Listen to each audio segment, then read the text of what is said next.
ज्ञानदायिनी मां शारदा के चरणों में कोटि कोटि नमन। मंच पे विराजमान अपनी प्रबंध समिति के माननीय अध्यक्ष जी, आदरणीय बहन रेणु जी, श्रीमान महेश जी, अपने विद्यालय के यशस्वी प्राचार्य श्रीमान सोमगिरी जी, और इस सभागार में उपस्थित आप सभी ज्येष्ठ श्रेष्ठ आचार्यों, भाइयों बहनों। ऐसे किसी कार्यक्रम में और आज के दिन तो किसी शिक्षक से कुछ सुनने का ज़्यादा अच्छा रहता है। मैं तो विद्यार्थी हूँ, लेकिन ऐसा कहते हैं कि विद्यार्थी की सुनता रहता है, शिक्षक तो शिक्षा ठीक चलती है। क्यों क्या कहना है आप लोगों का? शिक्षक की तो हमेशा ही सुनता है विद्यार्थी, लेकिन कभी कभी विद्यार्थी की भी शिक्षक को सुननी चाहिए, ऐसी अपेक्षा रहती है। सामान्य रूप से जब हम किसी विचार के संपुष्टि के लिए बात करते हैं तो 3 चरण आते हैं। पहला है व्यक्ति के सानिध्य में आकर के विषय का संप्रेषण होता है, तो बुद्धम शरणम गच्छामि कहलाता है। हम सब लोग जब कभी शिक्षा के क्षेत्र में कार्य करने के लिए प्रारंभ किए होंगे, 10 साल, 15 साल, 20 साल, 25 साल, जब भी कभी, तो किसी न किसी व्यक्ति के माध्यम से किसी संपुष्टि को लेकर के, किसी विचार को लेकर के एक निश्चित विषय के शिक्षक के नाते से हम लोगों ने कार्य प्रारंभ किया होगा। आपने कोई फिजिक्स का है, केमिस्ट्री का है, भाषा का शिक्षक हैं, ह्यूमैनिटी सब्जेक्ट्स के अलग अलग भिन्न भिन्न प्रकार के जो विषय रहते हैं उनके शिक्षक हैं। तो विचार के संप्रेषण में इसको बुद्धम शरणम गच्छामि कहते हैं। अर्थात एक आइडेंटिफाइड जो एरिया है उसके सानिध्य में आकर के हम काम प्रारंभ करते हैं। लेकिन शिक्षा जगत में और समाज शास्त्रियों के जगत में कहा जाता है कि ये सफिशिएंट नहीं है, पर्याप्त नहीं है। तो धीरे धीरे हम इसके एक कदम आगे बढ़ते हैं। बुद्धम शरणम गच्छामि से आगे हम बढ़ते हुए संघम शरणम गच्छामि, अर्थात शिक्षक के नाते से अगर इसका विचार करेंगे तो हम विद्यार्थी के शिक्षक बनते हैं। विषय शिक्षक से विद्यार्थी के शिक्षक बनते हैं। स्वामी विवेकानंद जी की मैं एक पुस्तक पढ़ रहा था, उसमें बहुत अच्छा एक सटीक वाक्य दिया है। शिक्षक और गुरु में अंतर क्या है? तो सामान्य रूप से हम कहते हैं कि शिक्षक और गुरु एक ही है। ऐसा नहीं है। स्वामी विवेकानंद जी कहते हैं कि जब तक हम विषय के प्रतिपादन करता रहते हैं, जब तक हम विषय के प्रस्तोता रहते हैं, तब तक हमारी जो डायमेंशन है, हमारा जो सोपान है, हमारा जो केंद्र है, वो केवल सब्जेक्ट बेस्ड रहता है, विषय शिक्षक होता है। लेकिन जब हम विद्यार्थी के अंतर्मन को स्पर्श करते हैं, तब हम गुरु बनने के लिए कदम ताल कर रहे हैं, यानी उस दिशा में आगे बढ़ रहे हैं। एक कदम और आगे, विषय से विद्यार्थी तक की पहुंच। स्वामी विवेकानंद जी ने उसी पुस्तक में एक स्थान पर कहा है, if you know how to read and how to teach the books, then you are not a real teacher. अगर आप कोई पुस्तक पढ़ना और पढ़ाना जानते हैं तो आप वास्तविक शिक्षक नहीं हैं। But if you know how to read the heart of a student, then you can be a teacher. ये कैन बी जो है ये अंडरलाइन है। आप एक शिक्षक बनने की दिशा में अग्रसर होते हैं जब हम विद्यार्थी के हृदय को स्पर्श करते हैं। लेकिन इससे आगे और हम जिस संस्था के प्रतिनिधि हैं, विद्या भारती अखिल भारतीय शिक्षा संस्थान, जिसके अंतर्गत ये अपना भावरा विद्यालय चलता है, उसके आधार पर विचार करते हैं तो और एक कदम आगे अपेक्षित होता है। और समाजशास्त्री कहते हैं कि केवल संगम शरणम गच्छामि भी सफिशिएंट नहीं है, तो धम्मम शरणम गच्छामि, अर्थात जो धम्म पद है, जिस विचार को लेकर के संघ चला और जिस विचार को लेकर के बुद्ध ने अपने विचारों का संप्रेषण करना प्रारंभ किया, वो जो धम्म पद है, वो जो वैचारिक अधिष्ठान है, वो मूल है। शिक्षा के जगत में इसका अगर विश्लेषण करेंगे तो हम बोलते हैं कि केवल विद्यार्थी का शिक्षक बनना भी पर्याप्त नहीं है, आगे चल करके हम समाज के शिक्षक बनते हैं। किस प्रकार के समाज की रचना होगी, उस समाज की संपूर्ण दृष्टि को ध्यान में रख करके हम अपना क्रियाकलाप प्रारंभ करते हैं, तब हम वास्तव में शिक्षक से आचार्य बनते हैं। अर्थात हमारे सभी प्रकार के जीवन की सभी लक्षणों का अनुसरण करने के लिए समाज प्रेरित होता है। केवल विद्यार्थी प्रेरित होता है इतना मात्र नहीं है मित्रों, समाज भी उसको देख करके, हमारे आचरण को देख करके उसके पीछे जाता है।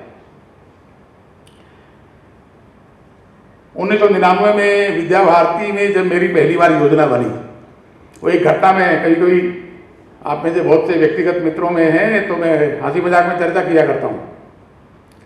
वो घटना मुझे कभी नहीं भूलती, लगभग 24 वर्ष हो गया। संघ का जो विदेश विभाग में मैं काम करता था, वहां से भारत वापिस आना हुआ,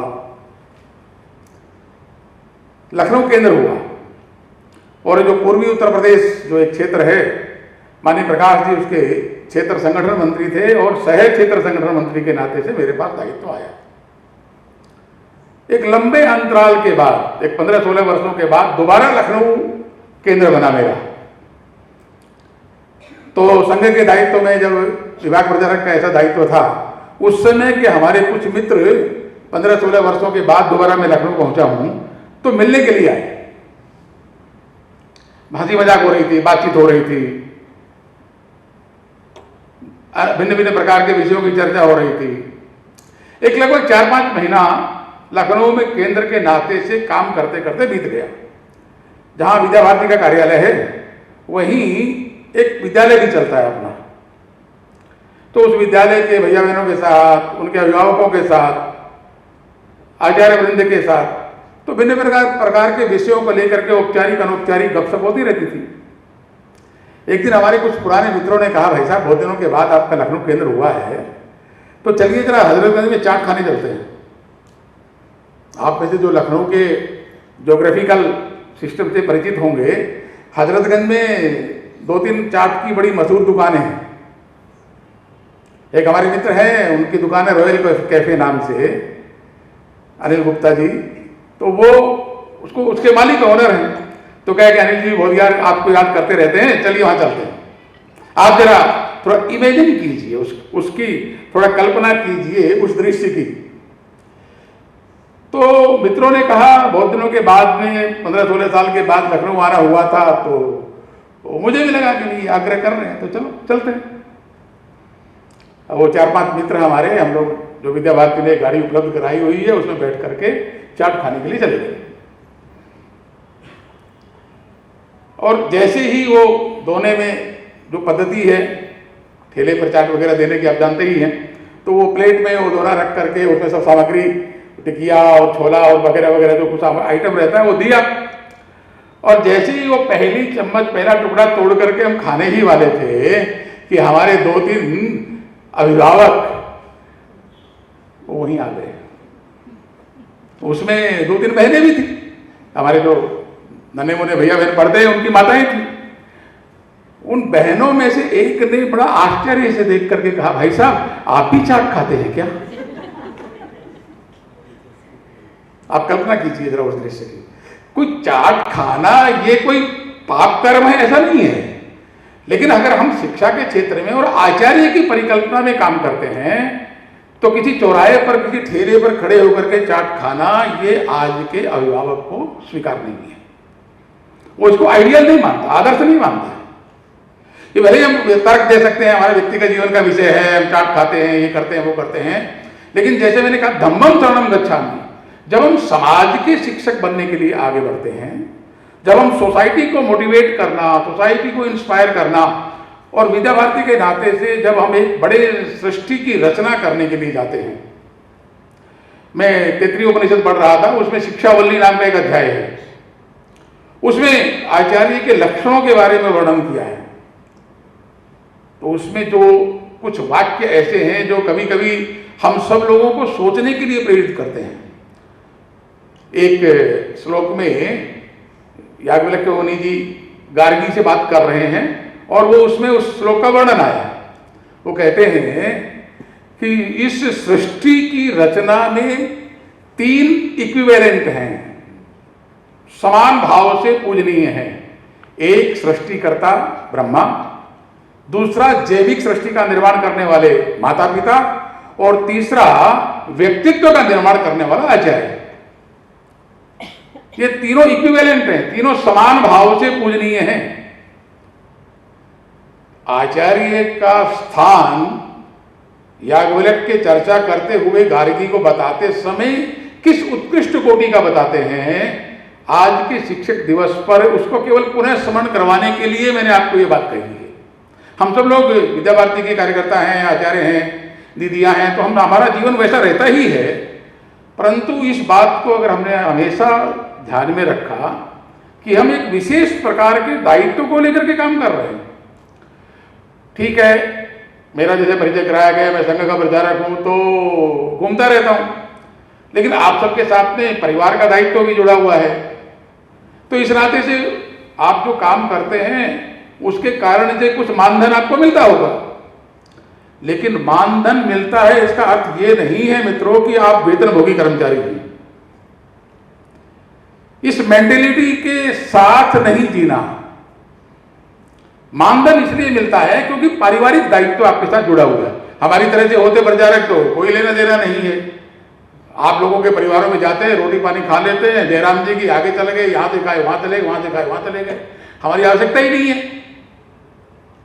लेकिन आपके साथ पारिवारिक जिम्मेदारी, परिवार है, सदस्य है, भैया बहन है, पति है, पत्नी है, वगैरह वगैरह। इस नाते से एक जिम्मेदारी का निर्वहन आप करते हैं, तो उस पारिवारिक जिम्मेदारी के कारण से कुछ धनराशि आपको प्राप्त होती होगी, लेकिन उसका तात्पर्य ये बिल्कुल नहीं मानना चाहिए कि हम वेतनभोगी कर्मचारी हैं।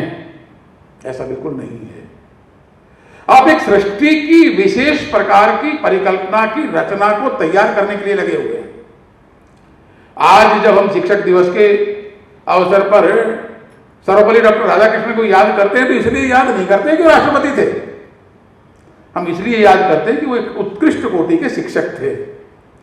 आज का जो दिन याद करने के पीछे की जो अवधारणा है, एक उच्च कोटि के शिक्षक को उसके जो जीवन के लक्षण हैं, जीवन के गुण हैं, जीवन की जो विचार हैं, क्रियाकलाप हैं, उसमें कुछ भिन्न भिन्न प्रकार की पद्धति से विचार करते हुए, क्रियाकलाप करते हुए, क्रियान्वयन करते हुए वैसे गुणों का कुछ स्पंदन, कुछ वाइब्रेशन हमारे अंतःकरण में भी प्रकट हो सके, इस नाते से इस दिवस को मनाने के पीछे की अवधारणा बनी है।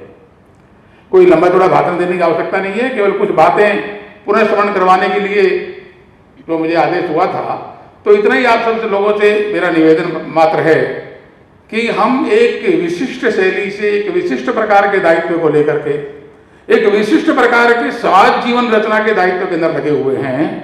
और इस प्रकार का काम करने वालों का जो जीवन है ना, हमारा वाणी, हमारा व्यवहार, हमारी बातचीत, हमारे द्वारा किस किस प्रकार के क्रियाकलाप होते हैं, हम अगर सामान्य रूप से भैया बहनों से बातचीत करते हैं तो नाम से पुकारते हैं कि ए लड़के, ए लड़की, ऐसा हमारा संबोधन रहता है क्या?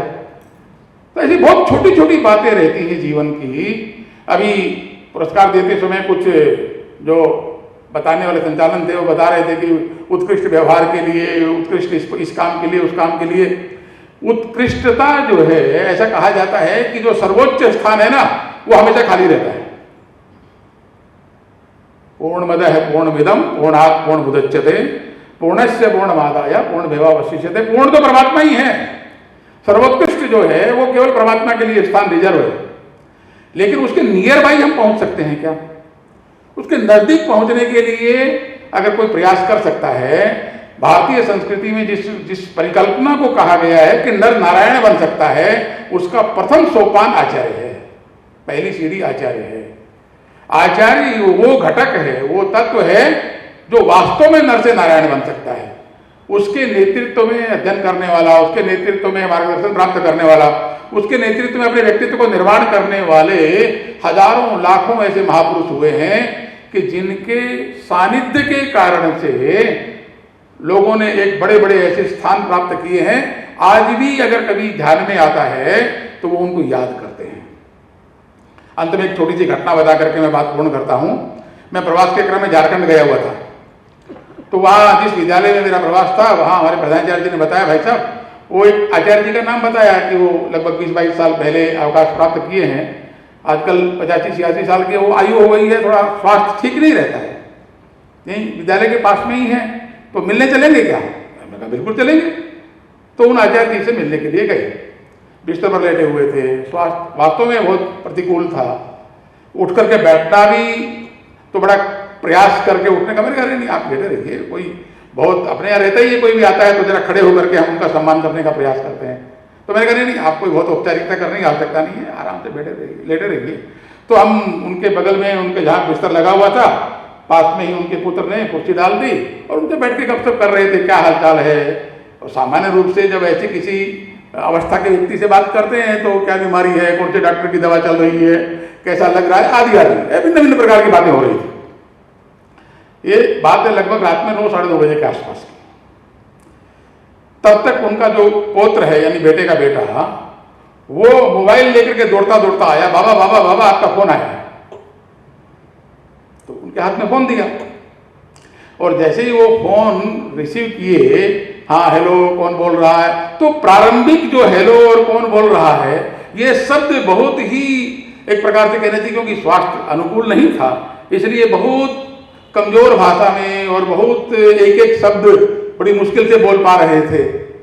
लेकिन जैसे जैसे वो बात कर रहे हैं उनकी आवाज में तेजी आ रही है, आवाज प्रफुल्लित होती जा रही है और जो उठ करके नमस्ते करना स्वीकार, मेरे नमस्कार को स्वीकार करने में भी कठिनाई हो रही थी, वो उठ के बैठ गए।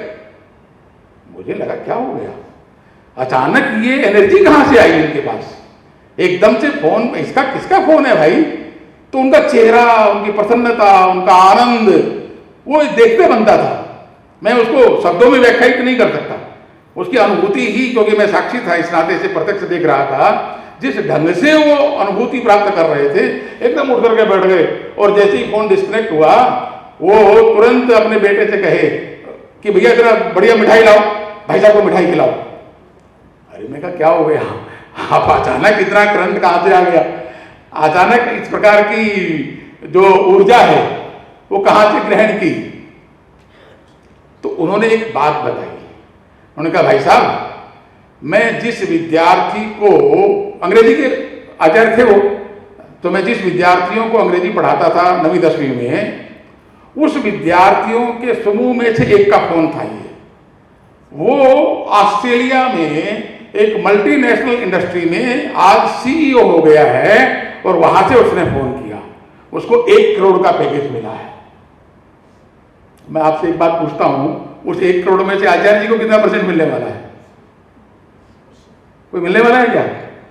लेकिन अपने पढ़ाए हुए शिष्य की ऐसी प्रगति की जानकारी सुन करके उसके अंदर का जो आचार्यत्व है वो उनकी पूरी बॉडी से, उनके चेहरे से, उनकी वाणी से एकदम से ऐसा लग रहा था कि जैसे विस्फोट हो जाएगा उस एनर्जी का।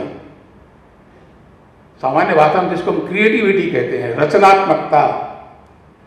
हम जिन विद्यार्थियों को अक्षर ज्ञान दे रहे हैं, विषयों का जानकारी दे रहे हैं, उसको केवल विषय नहीं पढ़ा रहे, हम उनके उस संपूर्ण जीवन की उस परिकल्पना का निर्माण करते हैं जिसको हमारे यहाँ एक मनुष्यत्व की श्रेणी में या एक व्यक्तित्व की श्रेणी में रखा जाता है। आप सभी लोग बहुत उच्च कोटि के कार्य के साथ लगे हुए हैं। आपके अंतर्मन में बैठे हुए उस आचार्यत्व को मैं साष्टांग प्रणाम करता हूँ। धन्यवाद।